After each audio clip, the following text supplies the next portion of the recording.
महाराज जी, आज शरीर का जन्म दिन है। महाराज जी, लेकिन लगता है कि असली जन्म तो आपसे मिलने के बाद हुआ है, अब तक भ्रम में था। महाराज जी, एक भगवत मार्ग के पथिक को क्या अपना जन्मदिन मनाना चाहिए, और अगर अगर मनाना चाहिए तो कैसे मनाना? खूब उत्सव मनाना चाहिए। हम तो कहते कोई बहाना मिले, बस कोई बहाना मिले हम उत्सव मनाएं, पर अच्छा कैसे? हम आज 24 घंटे का नाम कीर्तन रखते हैं या 10 घंटे का नाम कीर्तन रखते हैं। इसके बाद अच्छे अच्छे पदार्थ बनाते हैं, भगवान को भोग लगाते हैं और सब मित्रों को पवाते हैं। कोई परेशानी नहीं है ऐसा जन्म उत्सव मनाना। लेकिन वो मोमबत्ती बुझा के और शराब की पार्टी मना, ये तो हम नहीं कहेंगे। ये बहुत निकृष्ट बात है, नहीं करनी चाहिए। नहीं, मोमबत्तियां जलानी चाहिए, हमारा जीवन प्रकाशमय हो। पता नहीं कौन सी रीति चल गई। हम तो कहते घी का दीपक जलाओ और खूब कीर्तन करो और सैकड़ों लोगों को सुंदर सुंदर भोजन पवाओ। रोज उत्सव मनाओ, हमें क्या परेशानी है ऐसे उत्सव में। लेकिन ये शराब बांटना और ये सब ये चीजें ना करो, ठीक है? आप उत्सव मनाओ तो ऐसे मनाओ जैसे आप मना रहे हो। वृंदावन आए, बिहारी जी के दर्शन किए, बिहारी जी को मीठा लेकर भोग लगाओ, सबको बांट दो। ये है जन्मोत्सव मनाना, कोई परेशानी नहीं जन्मोत्सव मनाने में। लेकिन महाराज जी, बच्चे तो नहीं मानते ये सब चीजें। माता का पिता का अधिकार है बच्चों को ऐसे बनावे, सात्विक विनयी बनावे, क्योंकि आप ही उनके गुरु हैं, पहले गुरु हैं। वो कार्य मत करने दो जो बच्चों को आगे जा करके गलत मार्ग का पथिक बना दे। अब बच्चे कह रहे हैं शराब पीना है, हमें ऐसे उत्सव मनाना है, कदापि सहयोग मत करो। हम कह रहे छोटे से सुधारोगे तो बिरवा बड़ा बनेगा तो अच्छा हो जाएगा, और छोटे से अगर नहीं सुधारा तो फिर टेढ़ा मेढ़ा होगा। तो ऐसे ही माँ पिता को चाहिए, प्रथम गुरु हैं, अपने बच्चों को ऐसी शिक्षा दे वो व्यसन और दुर्व्यवहार और दुराचार इससे बच जाएं। इससे बच जाएं तब तुम्हारी पूजा करेंगे। और अगर उद्दंडता उनकी बढ़ती चली गई तो किसी दिन वो आप पर प्रहार कर देंगे। देखो नहीं, समाचार सुनो, माता पिता के साथ कैसा बच्चे व्यवहार कर रहे हैं, पशु की तरह व्यवहार कर रहे हैं। उस समय उसे देवता की तरह स्नान कराना, वस्त्र पहनाना, भोजन पवाना। जो बूढ़े हैं उनकी देवता की तरह आराधना करनी चाहिए। तो बच्चों को इतना खुली छूट नहीं देनी चाहिए, छोटे से उनको शासन में रखना चाहिए। तो अभी जो हमारी नई पीढ़ी है ये गिर रही है, मोबाइल का संयोग और गलत बच्चों का संयोग, तो बॉयफ्रेंड गर्लफ्रेंड और गंदे गंदे आचरण और गंदे गंदे नशा। नई नई बच्चियां, एक बच्चियां रो रो के चिल्ला चिल्ला के कह रही थी। तो ये तो हमारे कभी दिमाग में नहीं थी कि बच्चियां भी नशा करती। राजी आजकल ज्यादा है।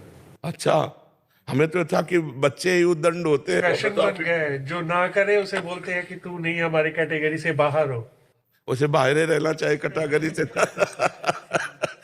हुक्का लॉन्च इतने बढ़ गए हैं न्यूयॉर्क में भी हर जगह ही। बच्चे शौक के लिए जाते हैं, अलग अलग फ्लेवर के लिए, वहां से शुरू होते, फिर आगे आगे हुक्के के बाद ड्रग्स ही है।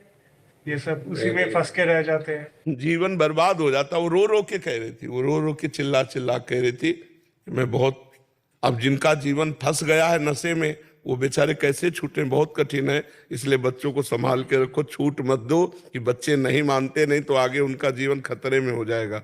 वो प्रवाह में पड़ते चले जाएंगे कुसंग के और गंदे बच्चे बन जाएंगे। महाराज जी, मेरे साथ थोड़ा सा अलग हुआ है। बेटे को मैंने नॉनवेज नहीं खाने दिया, वो मेरे से नाराज है। अब वो विदेश में नौकरी करता है अमेरिका में, वो मेरे से इसी बात से नाराज है, नॉनवेज नहीं खाने दिया उसको, मुर्गा नहीं खाने दिया तो नाराज हो। प्रभु जी मेरे साथ भी यही हुआ। मैंने अपने बच्चों को जब से आपको सुना उसके बाद शराब मीट सब छोड़ दिया। बच्चों को बोला, वो बोले स्कूल में भी वही लंच में देते हैं, बाहर जाओ तो वही खाते थे।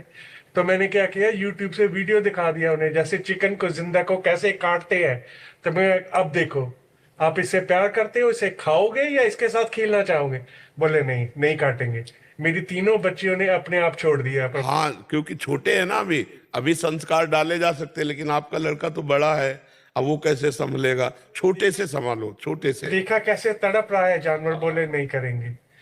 आपकी कृपा से मेरे फैमिली ने सब ने छोड़ दिया। बहुत उत्तम बात है और सबको छोड़ना चाहिए। गंदे आचरण, गंदा भोजन, गंदा पेय पदार्थ, गंदी वार्ता, ये हमारे जीवन को गिरा देगी, ये हमारे जीवन को पतित कर देगी। हमारा मनुष्य जीवन मिला है आनंद के लिए, सुख के लिए, दूसरों को भी सुख दे और खुद सुखी रहे। हर जीव प्राण अपने बचाना चाहता है। एक चींटी के पीछे अंगुली ऐसे रखो, देखो भागती है कि नहीं भागती। वो अपने प्राण बचाना चाहती है। हर जीव आप ऐसे काट काट, समर्थ हो, मनुष्य शरीर है तो कर लो। अब यही पाप कर्म जब आपके ऊपर आएगा तो तुम्हें एसी का गाड़ी में आग लगा देगा। एक्सीडेंट हुआ, आप घुस गई राड, अब तुरंत तो निकलने वाली है नहीं, क्योंकि अस्पताल में तो हो नहीं, अब घंटों वो दुर्गति भोग रहे। क्यों? क्योंकि ऐसे काटा है जीवों को, ऐसे कष्ट दिया है। अवश्य में भोक्तव्यम कृतम कर्म शुभाशुभम, जो तुम पाप कर्म करोगे उसका तुम्हें फल भोगना पड़ेगा। मान लो तुमने काटा नहीं, खरीद के लाए तो उसके सहयोगी तो बने, तो काटने का ही तुम्हें दंड मिलेगा। तो इसीलिए मना करते, शराब मत पियो, मांस मत खाओ, पराई माता बहनों को गंदी दृष्टि से मत देखो, पराए धन की तरफ ललचाओ मत, वो आएगा तो तुम्हारा नाश कर देगा, तुम्हारे परिवार की बुद्धि नष्ट कर देगा। अच्छे से चलो, भगवान का नाम जप करो, दूसरों की सेवा करो। यही मनुष्य जीवन है कि लोग तुम्हारा नाम लें यार, तुम्हारे को याद करें कि यार व्यक्तित्व कितना अच्छा है। यहाँ ऐसा व्यक्तित्व घृणित होता जा रहा है कि सब एक दूसरे को खाने में लगे हैं, शोषण करने में लगे। अरे एक दूसरे के लिए प्राण देने की भावना हो। ऐसा वृत्ति खराब होता है कि जैसे लड़का किसी की चैन लूट रहा है, जंजीर, आदमी आसपास टहल रहे हो, वो लोग भाग गया, मतलब कोई उसको नहीं रोक रहा। कोई लड़की को छेड़ रहा है, वो चीख रही है और लोग वहां से जा रहे हैं, वीडियो बना रहे हैं। ऐसे तुम्हारी धारणाएं हो गई। अरे यार किसी की बहन बेटी हो, कोई गंदी बात कर रहा है तो हमें कूद जाना चाहिए, छू नहीं सकते। नहीं तो फायदा क्या यार, इतने इतने बड़े शरीर लिए टहल रहे और वहां स्त्री के साथ दुराचार हो रहा है और हम वहां से वीडियो बना के निकल जाए। एक्सीडेंट हुआ है, आदमी तड़प रहा है, वो वीडियो बना के जा रहा है। वाह, ये मनुष्यता है। मनुष्यता टूट पड़ना चाहिए, आओ अस्पताल ले जाना चाहिए। जो होगा पीछे देखा जाएगा। अभी हमारा कर्तव्य है, हम एक मनुष्य हैं तो हम दूसरे का हित करें। जी। सोनू जी फिरोजाबाद से। राधे राधे महाराज जी। महाराज जी, श्री जी के चरणों में नमन। महाराज जी, मैं जरा भी नाम जप करूं तो मुझे अहम होने लगता है कि श्री जी मुझ पर कृपा कर रही हैं। क्या वास्तविकता में ऐसा है? कोई हानि इससे नहीं होगी, इससे कोई हानि नहीं होगी। हमारे ऊपर श्री जी की बहुत कृपा है, ये हमें अहंकार बना रहे, हम श्री जी के हैं, इससे कोई हानि नहीं होगी। अस अभिमान जाय जन भूरे, मैं सेवक रघुपति पति मोरे। ये अभिमान कभी मेरे हृदय से ना जाए कि मैं प्रभु का और प्रभु हमारे, हम पर भगवान की विशेष कृपा है, ऐसा अनुभव करना। इसमें कोई, हाँ, दूसरे की निंदा करना, दूसरे को नीचा देखना, ये नहीं होना चाहिए। हम अपने को देख रहे हैं कि हमारे ऊपर श्री जी की बहुत कृपा है, ठाकुर जी हम पर बहुत कृपालु हैं, इस बात का गर्व है तो कोई परेशानी नहीं। लेकिन इस बात का गर्व करके हम दूसरे को देखें बहुत नीचा है, ये तो फिर गलत हो जाएगा। मन में ऐसा भाव आता है गुरु जी, मैं पूजा पाठ करता हूँ तो लगता है कि सामान्य प्राणी नहीं कर रहे हैं तो मैं उनसे ऊपर, ऐसा गलत भाव नहीं, ऐसा भाव, ऐसा, हाँ, ऐसा गलत भाव हो जाएगा। नहीं, सामान्य कोई नहीं है, सब भगवान के स्वरूप हैं, सबके ऊपर भगवान की कृपा है। हमारे ऊपर विशेष है, हम सेवा में लगे। तो हम किसी की निंदा करेंगे, किसी से अपने आप को मिलाएंगे, गुण देखेंगे, दोष देखेंगे तो हम भ्रष्ट हो जाएंगे, फिर पतित हो जाएंगे, फिर पूजा पाठ छूट जाएगी, फिर ठीक नहीं रहेगा। और इसको संभालो। जब दूसरों के प्रति भाव जाए तो सब भगवान के स्वरूप। सिय राम में सब जग जानी, करो प्रणाम जोरी जुग पानी, और अपनी सेवा भजन में लगे रहो। और अहंकार हमें तो लगता ही नहीं कि किस बात का करें। एक रोम अगर हमारा गिर जाए तो दोबारा हम लगा नहीं सकते, कुछ नहीं कर सकते यार। कर सकते हैं तो पाप पुण्य कर सकते हैं, ये दो ही कार्य हैं, और कुछ नहीं कर सकते। नया कर्म की छूट मिली, इसके लिए कुछ नहीं कर, क्या अभिमान करें। ये भगवान ने जैसा बना दिया जिसको वैसा वो है, तो हम थोड़ा विवेक का विस्तार करें। इतनी छोटी छोटी बातों को लेकर अहंकार करेंगे तो अभी तुम क्या पूजा करते हो? कुछ नहीं करते हो, रात दिन पूजा में लगे हुए हैं। ऐसे भी है, पूजा के सिवा कुछ है तो उनको देखो, तब तुम्हें लगेगा। नीचे क्यों देखते हो? ऊपर देखो। ऐसे ऐसे भजनानंदी, ऐसे ऐसे त्यागी, ऐसे ऐसे भगवान को, उनके सामने हम क्या हैं? भगवान ने कृपा की तो घंटा 2 घंटा पूजा कर ली, इतना ही कर पाते होगे। रामायण का पाठ करता हूँ। और कितनी रामायण का पाठ करते हो? कितनी देर? 24 चौपाई पढ़ता हूँ। हाँ, तो सुबह से लेकर 12 बजे तक बाल कांड और अयोध्या कांड एक साथ पाठ। एक साथ बाल कांड और अयोध्या कांड दोनों का एक साथ तब लघु शंका जाना। हम ये इसलिए तुम्हें बताएं तुम्हारे अभिमान को दबा डालने के लिए कि अगर पाठ में बैठ गए सुबह से 4 बजे से तो लघु शंका तभी उठेगी जब बाल कांड और अयोध्या कांड दोनों पूर्व और सबसे बड़े कांड है, सबसे बड़े कांड है। और ऐसा नहीं कि ऐसे जल्दी जल्दी जल्दी नहीं, आराम से। तो अभी साधना देखी कहाँ है तुमने? साधना भी कहाँ देखी? भगवान के लिए अभी अर्पण कहाँ हुआ जीवन?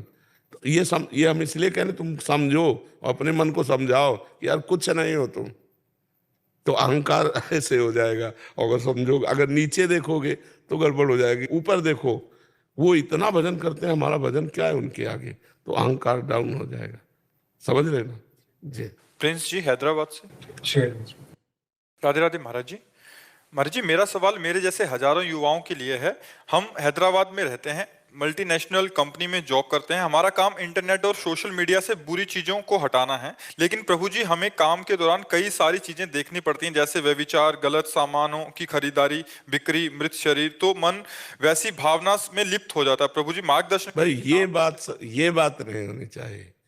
ये बात तो ठीक है जो आप कर रहे हो, लेकिन भावना में लिप्त नहीं होना चाहिए। जो जैसी भावना आई तो उसी भावना में लिप्त हो गए तो फिर हम तो दोषी हो जाएंगे। हम चले थे वहां हटाने, आ गया हमारे हृदय में, तब तो बहुत गड़बड़ हो गया। मोबाइल में बना रहता तो हमारे हृदय में नहीं आया तो बढ़िया बात है, लेकिन मोबाइल से हटा दिया और हृदय में आ गए तो बहुत नजदीक आ गए, वो तो खतरा हो गया, वो तो गंदी बात हो गई। इसको सुधारने के लिए नाम जप है। जितना नाम जप करोगे तो जित संग दोषा, चाहे जो दोष हो उसमें कोई छोटे छोटे भाव में इतनी दम है कि विकार नहीं आने देंगे। हम भगवत भाव में आ जाए तो विकार कैसे आए? ये खेल है, उसको ज्यादा महत्व थोड़ी देते हैं। उसको डिलीट कर दिया, उसको अपने दिमाग में नहीं आने दिया। पर ये तभी कला आएगी जब नाम जप होगा। तो हम जब तक भगवत भावना में नहीं आएंगे, नीच क्रियाओं को नीच क्रियाएं मानेंगे तो हमारे दिमाग में वो दोष पैदा कर देंगी। तो हमें लगता है नाम जप करो और केवल अपनी सेवा मानकर वो कार्य करो और उस पर सुख बुद्धि न करो। डिलीट करते समय सुख बुद्धि तुम्हारे मन में है, देखते समय वो तुम्हारे मन में आ जाएगी, और मन में आ जाएगी तो बड़ा खतरा है। काम करने जा रहे हो अच्छा और वो बुरी चीजें मन में आ गई तो आप भी उनका प्रैक्टिकल करना चाहोगे, फिर तो भारी अपराध बन जाएगा, नहीं बन जाएगा। इसलिए बहुत सावधान रहिए जी। मुकुंद कुमार जी बिहार से। राधे राधे गुरु जी। राधे राधे महाराज जी। महाराज जी, प्रारब्ध के अंतर्गत क्या क्या चीजें आती हैं तथा हमें मेहनत किस ओर ज्यादा करनी चाहिए? सेवा, भजन, नाम जप, या जो लोगों के लिए उनकी दैनिक कर्म निर्धारित हैं उसमें? जो दैनिक कर्म निर्धारित है उसको सेवा मानो और नाम जप करो। गृहस्थ आदमी के लिए आसन में बैठकर जप करने का ज्यादा विधान या भगवत सेवा का 8 पहर का विधान करना असंभव है, क्योंकि उसको बहुत से धर्मों का पालन करना है। वो किसी का भाई है, किसी का पति है, किसी का पुत्र है, वो अपने धर्मों के पालन को ही भगवान की सेवा बना ले, कुछ मिनट निकाले जिससे ठाकुर सेवा कर ले। और समस्त कर्तव्य, किसानी, व्यापार, नौकरी, ये सब कर्तव्य कर्म है। कर्तव्य कर्म को भगवान की पूजा माने और भगवान का नाम स्मरण करते हुए कर्तव्य करें। माम स्मर युद्ध च, भगवान ने अर्जुन को कहा सर्वदा सर्वकालेषु माम निस्मर युद्ध च। सब काल में, सब समय में हर क्रिया करते हुए मेरा स्मरण करना। वहाँ युद्ध कर्तव्य कर्म है, यहाँ व्यापार, नौकरी, डॉक्टर, मास्टर जो हो अपने कर्तव्य का पालन करे। प्रातः सायं थोड़ा समय निकाल ले ठाकुर सेवा के लिए। और जो प्रारब्ध कर्म है ये अव्यक्त है, इसको कोई नहीं जानता विधाता के सिवा।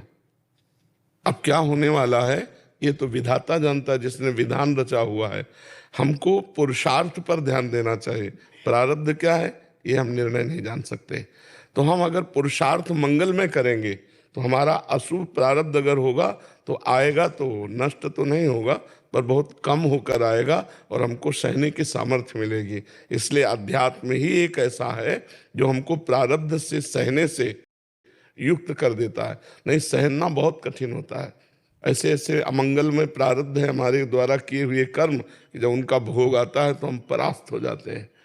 परास्त न होना यही अध्यात्म का बल है कि वो हर परिस्थिति को सहता हुआ भगवान का मंगलमय स्मरण करता हुआ इस माया से पार हो जाता है। पर प्रारब्ध का निर्णय करना बड़ा कठिन है, क्योंकि वो अव्यक्त से है। अब हम जा रहे हैं, किसी आदमी को जरा सा धक्का लग गया, उस पीट दिया, अब इसे हम क्रियमाण कहें या प्रारब्ध कहें?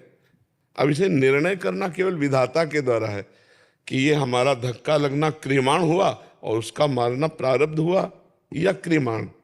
तो ये विधान तो सुनो भरत भावी प्रबल, बिलख कहो मुनिनाथ, हानि लाभ जीवन मरण जस अपजस विधि हाथ। ये विधाता के हाथ में है कि क्या प्रारब्ध है और क्या नवीन कर्म बना। अब हम जा रहे हैं, हमारी गाड़ी साइड में आराम से खड़ी है और कोई आके उसे ठोक देता है। अब हमारा इसमें कोई दोष नहीं है और हमें नुकसान पहुंच जाता है, हमारी गाड़ी को नुकसान पहुंच जाता है। अब इसे प्रारब्ध कहे या क्रियमाण कहे, बहुत सूक्ष्म विषय कर्मों का है, इसीलिए इसे भगवान पे छोड़ते हैं और अपना कर्तव्य कर्म जो सामने है। अब हम नवीन कर्म को दोष युक्त ना होने दें, ये हमारी बुद्धिमानी है कि अब जो हम कर्म कर रहे हैं उसमें पाप आचरण ना होने पाए, क्योंकि प्रारब्ध कर्म का निर्णय करना बड़ा सूक्ष्म है और वो अव्यक्त है प्रारब्ध, और क्रियमाण व्यक्त है, और ये हमारे पुरुषार्थ के अधीन है।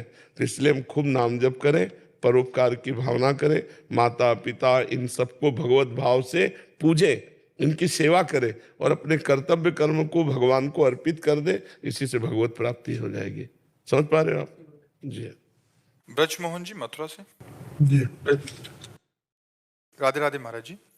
महाराज जी, आप कह रहे हैं कि आपने राधा बाबा का संग किया है और प्रत्येक रविवार परिक्रमा में जाते थे, और एक बार इनको एक अनुभव हुआ, एक राधा बाबा के आसपास नील प्रकाश दिखाई दिया। वो अनुभव बहुत दिनों तक चला और पूज्य बाबा जी से इन्होंने पूछा तो उन्होंने कहा कि आप धन्य हैं, आपको श्री कृष्ण के दर्शन हुए हैं। बट समय के साथ वो अनुभव कम होता गया। फिर इन्होंने बहुत सारे विद्वानों से पूछा तो उन्होंने अलग अलग संतुष्टिजनक जवाब नहीं दिए। और ये गलत हुआ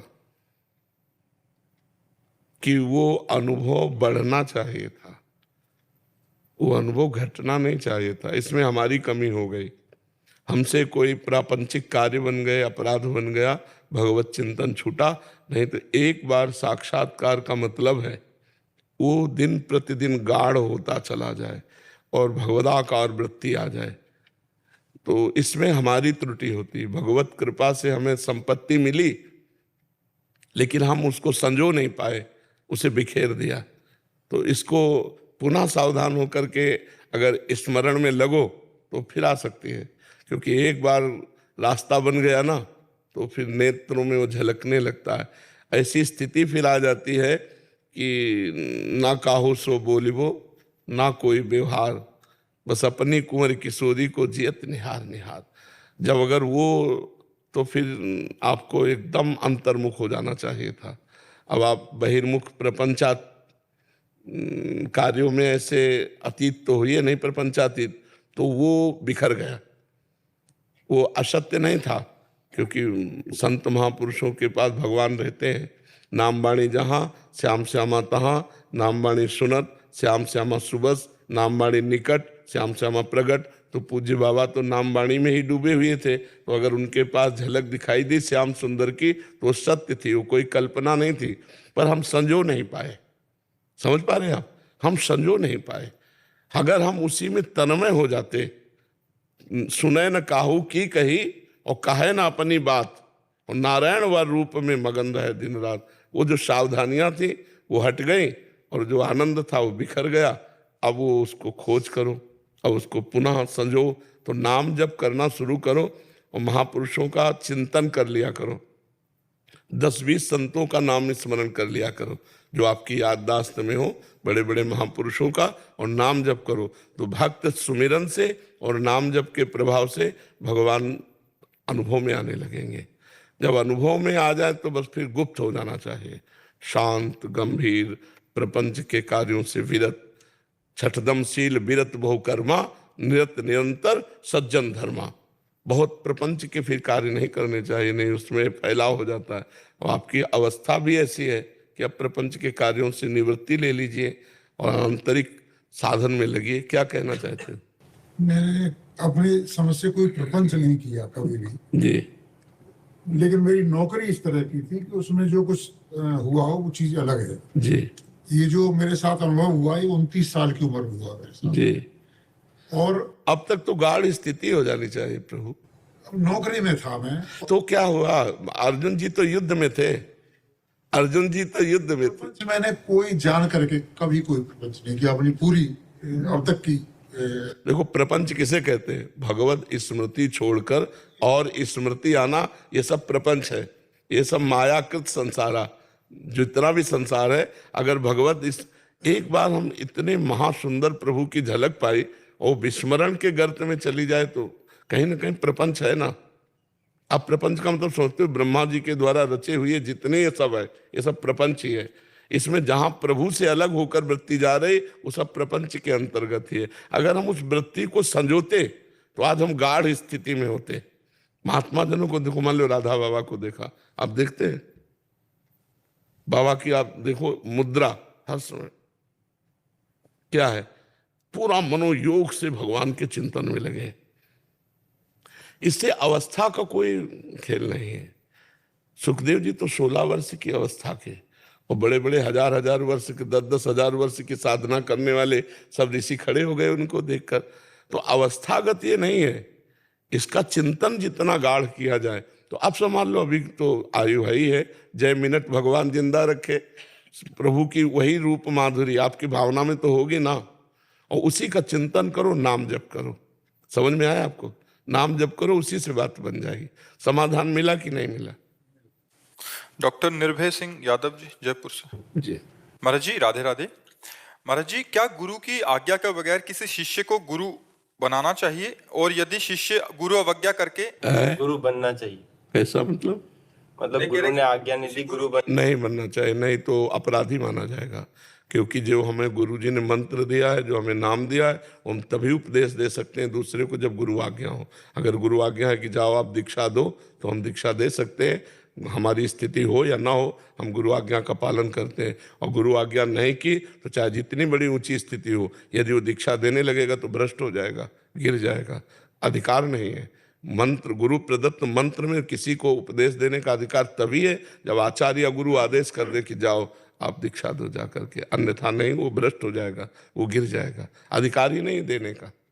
जब गुरु मंत्र दिया जाता है तो कहा जाता है ये मंत्र आज के बाद उच्चारण मत करना मुख से जोर से, अंदर ही अंदर जपना, कोई सुन ना पावे।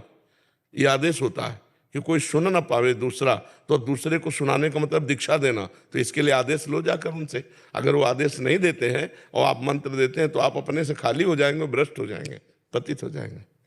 लेकिन वो साधना कर रहे हैं, नाम जप खूब कर रहे हैं, खूब दौड़ लगा रहे हो, दिशा गलत है तो बिहारी जी इधर है, आराम से जाओ, मिल जाएंगे। राधा वल्लभ जी इधर है और छठी कला की तरफ बहुत दौड़ लगा रहे हो। गुरु आज्ञा तज करे जे आन, यह अधर्म यह समहान, काने न निष्कन में रहे। अगर गुरुदेव कह दिए कि ऐसा करो और वो नहीं आप कर रहे, अपने मनमानी कर रहे, तो आप दौड़ रहे हो। केवल बहुत चलने वाला वीर थोड़ी कहलाता है। लक्ष्य तो गुरु कृपा से प्राप्त होता है। समझ पा रहे हैं आप? लक्ष्य की प्राप्ति, दौड़ना दिखाई देगा लेकिन लक्ष्य की प्राप्ति नहीं, क्योंकि दिशा अलग हो गई।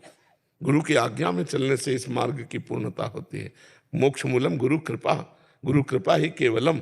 अगर गुरु कृपा का आश्रय नहीं लिए तो मनमानी आचरण से अध्यात्म पर वीरता के द्वारा विजय नहीं प्राप्ति की जा सकती। इसमें दैन्यता के द्वारा, अधीनता के द्वारा विजय प्राप्ति की जाती है। ध्यान रखना, अध्यात्म में वीरता के द्वारा नहीं की जाती।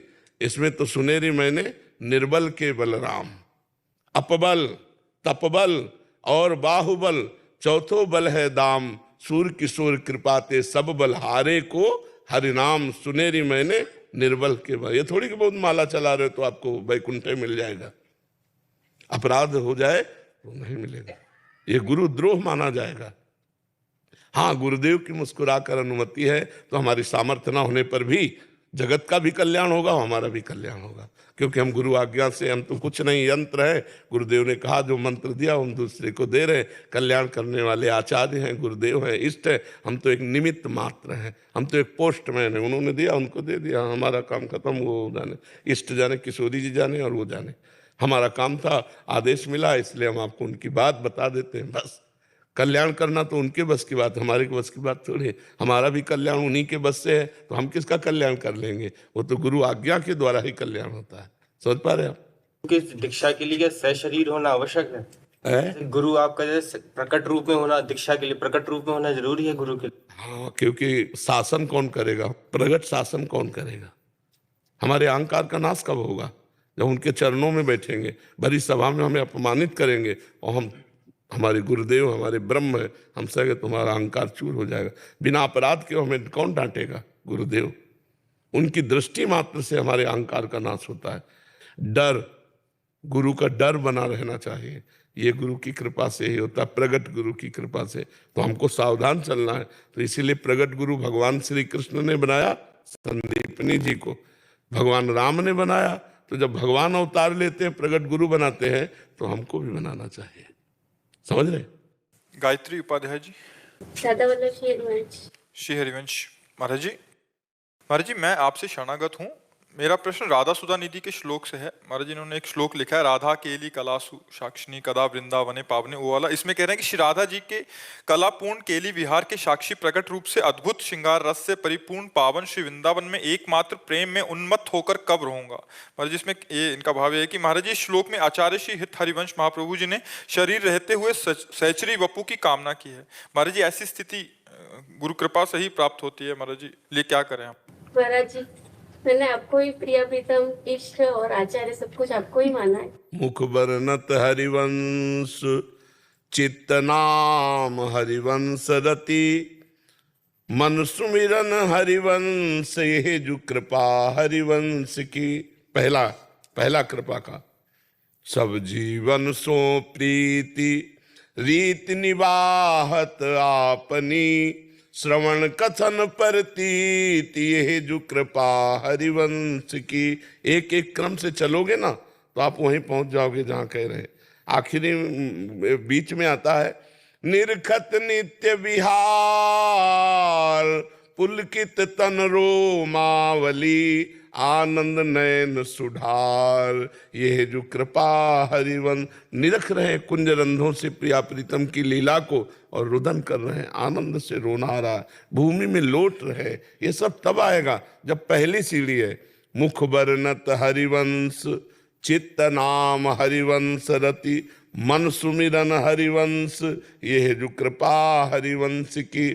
खूब चतुरासी जी का गायन करो, निरंतर नाम जपने का अभ्यास करो, और वृंदावन की रज लगाओ शरीर पे, और प्रिया प्रीतम के हर समय आश्रित रहो। वो जब चाहेंगे तब दे देंगे, हमें कोई परवाह नहीं। हमें परवाह है कि हमारा एक भी मिनट उनके स्मरण के बिना न जाए। आगे का जो भाव देना है वो तो उनको देना है, वो दे या ना दे। हमको केवल ये देखना है कि हमारा कोई मिनट विस्मरण में न जाए। हरिवंश नाम बिसरे न छिन, श्री हरिवंश सहाय बल। अगर नाम नहीं छूटा तो हरिवंश जी सहायता करेंगे, और हम देह भाव से रहित होकर सहचरी रूप में हम प्रिया प्रीतम की सेवा में होंगे। निरखने का ही नहीं, लीला में प्रवेश पाने का अधिकार प्राप्त हो जाएगा। खूब नाम जप करो, जो शरणागत मंत्र मिला है उसे खूब अंदर अंदर जपो पवित्र अवस्था में। जी। कृष्ण अग्रवाल जी, ऑस्ट्रेलिया से। राधे राधे गुरु जी। महाराज जी, मेरी माता जी सिख धर्म से है, मेरे पिताजी हिंदू धर्म से। महाराज जी, ये कह रहे हैं कि इनको कृष्ण नाम भी प्रिय है और अपने वाहिगुरु जी का भी नाम प्रिय है। अभी दोनों में इनको सुख शांति और शक्ति प्राप्त होती है। तो ये किसी एक मार्ग पे चले या ऐसे ही चलते रहे अभी? सुबह वाहिगुरु वाहिगुरु, शाम के जय श्री कृष्ण। और क्या, माता पिता दोनों की बात हो गई। अभी वो एक लाए थे सिख धर्म के, वो बोर्ड में लिख करके कि भगवान श्री कृष्ण ही वाहिगुरु हैं, वाहिगुरु ही भगवान श्री कृष्ण है, कोई भेद नहीं है, वो अभेद है। तो यदि हम वाहिगुरु कह रहे हैं तो श्री कृष्ण कह रहे हैं, श्री कृष्ण कह रहे हैं तो वाहिगुरु कह रहे हैं, कोई अंतर नहीं है। समझ रहे बच्चा? खूब जो प्रिय लगे जिस समय। एक दूध की रबड़ी बनती है, उसी दूध की बर्फी बनती है। जब मनावे बर्फी छाने, जब मनावे रबड़ी छाने, है तो दूध है नहीं? तो बस ऐसे एक वही परब्रह्म परमात्मा कृष्ण नामधारी, वही परब्रह्म परमात्मा वाहिगुरु, कोई अंतर नहीं, वो एक ही बात है। संध्या जी। राधा वल्लभ श्री हरिवंश। श्री हरिवंश महाराज जी, आपके चरणों में कोटि कोटि प्रणाम। हे गुरुदेव, आपके द्वारा बताए गए मार्ग से आज विश्व में बहुत सारे लोग चलने का प्रयास कर रहे हैं, पर जो राधा कृष्ण को इष्ट मान के वात्सल्य या अन्य किसी भाव से चल रहे हैं और गुरु आपको मान लिया है, तो देह त्याग के बाद वो कहाँ जाएंगे? क्योंकि निकुंज जहां भावना की है जहां भावना की है वहीं जाएंगे। जैसे सरकार के बहुत से रोड हैं, तो जिस रोड पे गाड़ी चलाओगे उसी लक्ष्य पे पहुंचोगे, है तो सरकारी। ऐसे ही गुरु के ही द्वारा दिए हुए मार्ग है। अगर आपको ठाकुर जी से वात्सल्य है तो आप वात्सल्य के क्षेत्र में पहुंचेंगे, आपको गोपी भाव तो गोपी भाव के क्षेत्र में पहुंचेंगे। गुरु मान लिया है, नाम जप कर रहे हैं, उसके प्रताप से जो भाव करोगे, जाकी रही भावना जैसी प्रभु मूर्ति देखी तिन तैसी, वैसे अनुभव होने लगेगा। भगवान तो एक ही है, जैसे यमुना जी तो एक ही है, घाट बहुतेरे। कोई विश्राम घाट पसंद करता है नहाना, कोई जुगल घाट, कोई केसी घाट, लेकिन नहाओगे तो यमुना जी ही। ऐसे चाहे दास्य भाव से, सख्य भाव से, वात्सल्य भाव से, गोपी भाव से, सहचरी भाव से उसी परमात्मा को दुलार किया जाता है। तो जब हम भाव से, तो भगवान उसी भाव का दर्शन करा देंगे।